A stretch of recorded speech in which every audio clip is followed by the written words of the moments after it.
dear students, I'm happy to meet you all over yet another session over the YouTube. Today's class is for class 8 and we are going to discuss the last stanza of the poem, that is lochinvar. Today's stanza, the last stanza of the poem, that is lochinvar, will give us a clear idea about what happened at the end. What happened to Lochinvar and his bride, that is Ellen. Now that Ellen has got onto the back of the horse, Lochinvar is riding at the speed of lightning, the fastest man in that area now, and they're all excited. Both of them are excited because they are going to be married as husband and wife, and it was Lochinvar's responsibility to carry Ellen towards his hometown. So you see, the stanza begins with the line, there was mounting among greens of the Netherby clan. There was mounting among greens of the Netherby clan. So who is this? What does this word mean, greens? A certain group of people. It is a certain group of people, greens of the Netherby clan. Netherby clan is it is a particular community. So a particular family which bears the name of Greens, okay, they start riding on horses. Of course, they belong to the Netherby clan as well. A particular group of people among that Netherby clan whose name goes by Greens. They get onto the horse and they follow Lochinvar as well as his wife, that is Ellen. So both Lochinvar and Ellen are being followed by the people of Netherby. We can take it that way. So they are galloping on horses, as I told you, the fastest horses, and they travel with the speed of lightning. Fosters, Fenwicks and Musgraves, they rode and ran. So what happened? These people who are following Ellen and Lochinvar had to pass through a wooded area.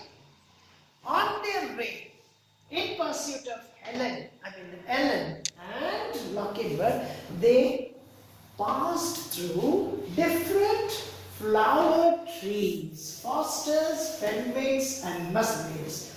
All of them are flower trees, some bushes, you can take it as bushes, which were blooming with beautiful flowers.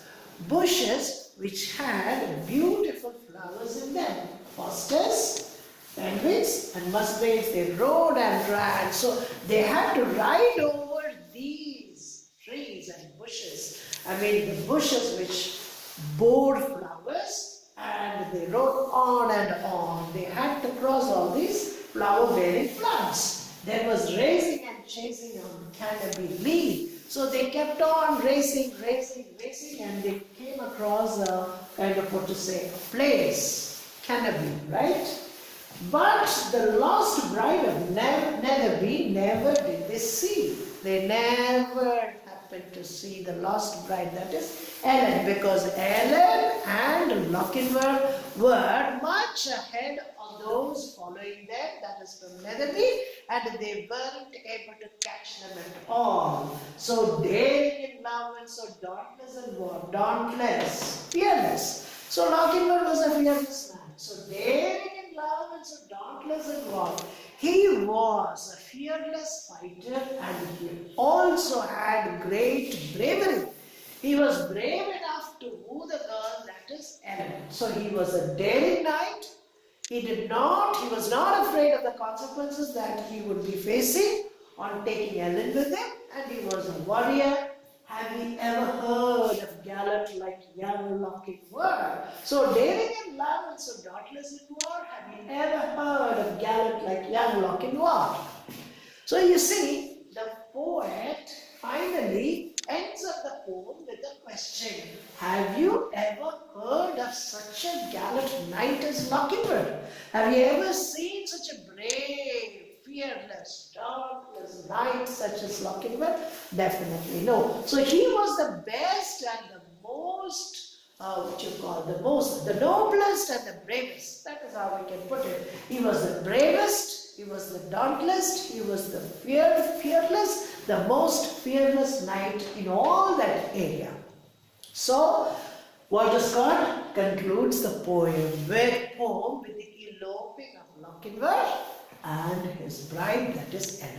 See, if you sum up this poem, or to sum up the poem, we can say that if you are committed to a cause, if you pursue a certain ambition, if you pursue a certain goal, and you are committed to that, you will definitely achieve success. Look at the attitude of young Lochinvar. He loved the girl Ellen, wanted to marry her, but there were lots of barriers. First of all, his very father-in-law was opposing the idea of the marriage, and he had already chosen another boy, that is the bridegroom, but Lochinvar did not give up. His heart had already gone to Ellen and he wanted to marry her, and being a fearless knight, he was able to face all the challenges. He was ready to storm into the Netherby gate, and he drank wine. Then finally he caught hold of the hand of Ellen, grabbed her by her waist, put her on the horse which was standing outside, and finally they rode and reached their hometown. And in between there were people, there were horsemen who were following, and they had to kind of cross all the barriers that lay on their way ahead. So there were thorns, there were bushes, okay, they were sometimes probably injured, but these didn't matter. They just kind of came across, they faced all these barriers, and then finally they reached their hometown and they lived happily ever after. So one thing that we need to keep in mind is, if you are pursuing a certain goal and ambition and you are trying, you're giving your best to achieve that, you are putting your whole heart and soul into achieving that ambition, success will definitely attend you, just as success attended Lochinvar.